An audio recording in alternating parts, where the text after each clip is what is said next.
Gusto ko ipakita sa inyo yung mga gamit ni baby. At big kiss. Kukuha na lang tayo ng ilang gagamitin niyang mittens, mga socks ni baby.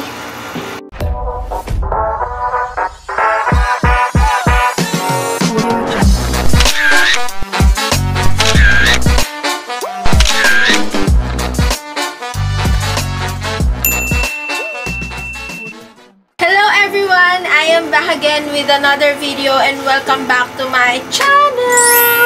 So for today's video, dahil yung nakaraang video ko, nag-ano lang ako, introduce sa inyo nung crib ni baby at saka yung some items na nadagdag kay baby. Ngayon, I'm on my 37 weeks and preparation na din ng mga clothes ni baby ang i-share ko sa inyo. And this time, dahil sa excited na ako, nag-isip ako na gusto ko ipakita sa inyo yung mga gamit ni baby. Ito pala yung kakabili lang namin na Durabox. Durabox ba tawag dito? Basta yun, drawer siya. And etong dalawang to, na part ng drawer, is puro gamit ni baby. And yung gagawin ko ngayon is yung pamamlansya ng mga damit niya. Since, sabi nila, kailangan daw plansyahin yun bago pasuot sa bata. So, unahin ko muna yung mga paplansyahin ko is etong, labas ko muna to yung mga medyas niya. Etong mga gagamitin. Naniniwala ba kayo sa big kiss? Kasi kami, ayan, ang daming big kiss na galing lang din sa mga naging mommies. And binigyan kami ng big kiss. Alam ko, kilala niyo yung sarili niyo. Thank you for this po. Napakadami nito. And siguro, ilan lang yung paplansyahin ko. Ito pa, oh, meron pa. Maglalabas lang ako ng ilan paplansyahin ko. So, ito at saka ito. Yan. And then, syempre, yung iba kasi na gamit ni baby nandito na naka-prepare na sa bag niya. Kukuha na lang tayo ng ilang gagamitin niyang mittens pamalit. Ayan, ang dami oh. Mga cute na mittens na pamalit. And then, some booties niya. Ito, mga socks ni baby. Hindi ko na ito paplansyahin kasi socks nga siya. So, dito na lang siya. Ang paplansyahin ko is itong ilan na booties niya. Yan. So, yun yung paplansyahin natin. And then, punta tayo dito sa pinakadamit ni baby na hindi pa masyadong ayos. Pero guys, sabi nga ang init. Sabi nga nila, pag newborn ang bata, huwag ka masyadong bumili ng mga damit. So kami, konti lang talaga yung binili naming damit. And etong nakabalungbong na to, kakabili ko lang nito sa Shopee. And kakalaba lang niya din today. So natuyo na siya, paplansyahin ko siya. Ang cute lang kasi pang 3 to 6 months na yung binili ko kasi sabi nila mabilis daw lumaki ang baby. So, nag-assume na ako na ganito kalaki si baby paglabas. Diba baby? Ganito siya kalaki. So, ayan, isa sa mga paplansyahin ko. And then, etong damit ni baby dito sa drawer ko. Eto, some of this pala, etong side na to, is naka-separate na mga big sizes. Kasi ito is mga galing lang din sa mga pinagliitan ng mga babies ng mga co-workers ko and yung kapag-anak din namin. So, naka-separate na siya. Etong side na to is yung malalaking sizes na. Ayan. Hindi ko na siya paplansyahin or hindi ko na isasama sa plansya to kasi pang 3 to 6 months na din siya na super malalaki, pang almost 1 month, 1 year old na. Tapos, etong side na to, eto yung pang swak sa laki ni baby. Kasi, pang newborn plus 3 to 6 months din na maliit lang na size, ganon. And ito pala yung pinaka-cute na ginamit ko sa photoshoot nung sa crib. Kung naka-follow ka sa page ko, ito yung ginamit ko na paplansyahin ko din kasi wala lang, gusto ko lang. At saka, ilan sa mga, ito, yung short sleeves na tie sides niya. So, ilan lang din yung mga pinili namin 4 nga lang to eh, tas yung the rest nandito na. So, ayun lang din yung paplansyahin ko. And then, dito, meron din namang yung parang walang manggas. Ganyan. Ilan lang din to. So, super onti lang talaga yung damit ni baby na magagamit niya pagkalabas niya kasi hindi kami bumili ng madami. Gawa ng advice din sa amin na pag binilan mo ng madami, tas bilis lang lumaki ni baby, parang masasayang lang lahat. So, ayun. And then, tinan mo yung pants niya. Ilan lang din. So, ito lang din yung magagamit ni baby. Hindi kami nag-spend talaga ng madami sa clothes. Kasi, nag-expect na kami na mabilis lang siyang lalaki. And sobrang dami din kasi ng binigay na lang din sa amin and nakales na din niya sa expenses namin. So, diba? Ang laking tulong. And then, guys, eto, since napakita ko yung mga pajama sa inyo, ilang piraso lang din yung shorts na meron ako ni baby. And, sobrang onti lang talaga. Paulit-ulit ako sa sobrang onti.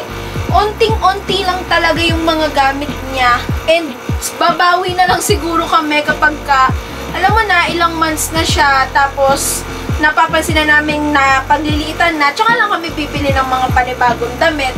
Kaya hindi kami masyadong, alam mo na, nagpapakita sa inyo na bumili ako ng ganito, bumili ako ng ganyan.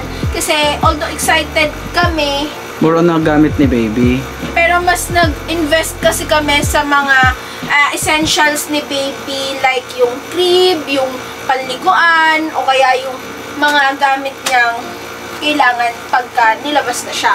So, hindi kami masyadong nagbibili ng mga damit niya kasi mas mabilis lumaki kasi ang bata pag nasa labas na eh. Kaya, ayun, bawi na lang kami pagka malaki na siya, tapos napapansin namin yung damit niya is pitis na sa kanya, gano'n. And then, yes, yun lang yung mga damit niya. Actually, sobrang onti lang nito.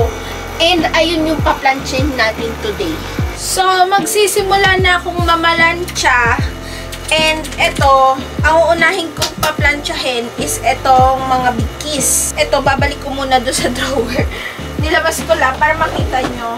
Pero, mamaya kukunin natin. And then, yung mga shorts. Ayan. Tapos, yung sando. Then, yung short sleeve na tie sides. Yung pinaka-importante sa lahat. Tapos, yung pinaka-favorite kong damit niya. Yan, balik muna natin dito. Kasi wala tayong paglalagyan. Patong ko muna lahat dito sa kanyang drawer.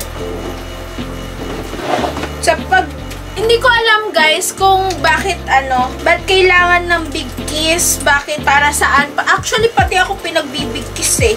Hindi ko lang alam kung bakit siya mahalaga ganon. So, mainit na yung yung plancha. Ito pala yung feeling nun. Paplansyahin mo yung mga nilaban mong gamit ni baby. Isa-isa. Ganun. May tagalaban naman ako, kaya okay lang. Okay na ako yung magplansya. Basta iba yung nakatoka sa labagan. Ilang piraso lang din naman to guys, kasi yun lang din naman yung mga gagamitin. Palitan na lang din. Hindi ko nga alam kung tama ba yung topi ko nito. Pero, basta ganyan siya kanipis. Ganyan. Isang haba. Pero nakikita ko kasi noon sa tita ko, may tamang tupi. Ewan. Hindi ko na alam. Nilabhan na kasi to eh. Basta ganyan siya kanipis. I'm done with the big kiss. Actually, binawasan ko siya. Binilang ko kasi sobrang dami pala kung lahat paplansyahin ko yun. So, proceed na ako sa mga mittens and booties ni baby.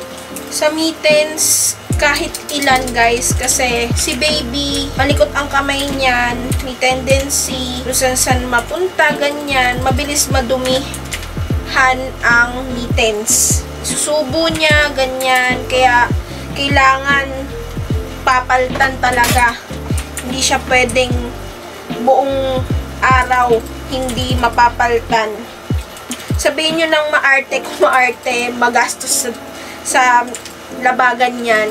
Pero napansin ko lang yun na ganun yung tendency mangyayari. If hindi papalitan, madudumihan agad. Lalo na kung malikot yung kamay ni baby. Ang cute ng mittens, oh.